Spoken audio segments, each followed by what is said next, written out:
नमस्कार मित्रांनो, तुम्हा सगळ्यांचे स्वागत आहे पुन्हा एका नव्या व्हिडिओमध्ये. तर मित्रांनो, तुम्हा सगळ्यांना माहितीच आहे की दररोज बहुतेक विद्यार्थ्यांनी ग्रामीण भागातून शहरी भागात शाळेसाठी किंवा शिक्षणासाठी या बसने ये जा करतात किंवा अपडाऊन करतात. तर त्यांच्यासाठी आपला हा आजचा व्हिडिओ आहे. मानव विकास कार्यक्रमाअंतर्गत ग्रामीण भागातील विद्यार्थिनींना 12वी पर्यंत शिक्षण घेणे शक्य व्हावे या दृष्टीने गाव ते शाळा दरम्यान एस.टी सेवा उपलब्ध केली आहे.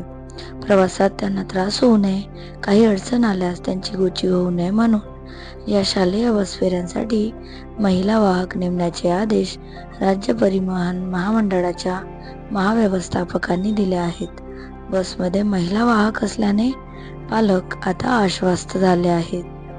तर मित्रांनो, आपल्या सगळ्यांना माहिती आहे की ग्रामीण भागातून अनेक विद्यार्थिनी दररोज शहराच्या ठिकाणी प्रवास करतात किंवा जिथे शाळा एज्युकेशन उपलब्ध असेल तिथे त्या प्रवास करतात आणि त्यासाठी त्यांना बाहेरच्या जगाशी त्यांचा संपर्क येतो.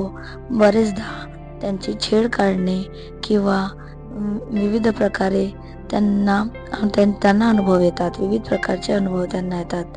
तर त्यासाठी या आता बसमध्ये महिला कंडक्टर अवेलेबल असणार आहेत, त्यामुळे असे प्रकार कमी होतील असे बोलले जात आहे.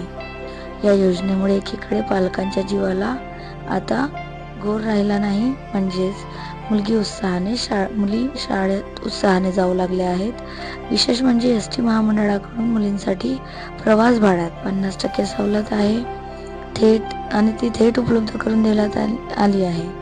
तर मित्रांनो, शाळकरी मुलींना प्रवास करताना कसलाही त्रास होऊ नये, त्यांना निसंकोच प्रवास करता यावा या हेतूने ही योजना सुरू करण्यात आली आहे आणि त्या अनुषंगाने संबंधित आगाराच्या व्यवस्थापकांना गरजेनुसार मागणीनुसार बसफेऱ्यासाठी महिला वाहकांच्या नियुक्तीचे निर्देश देण्यात आले आहेत.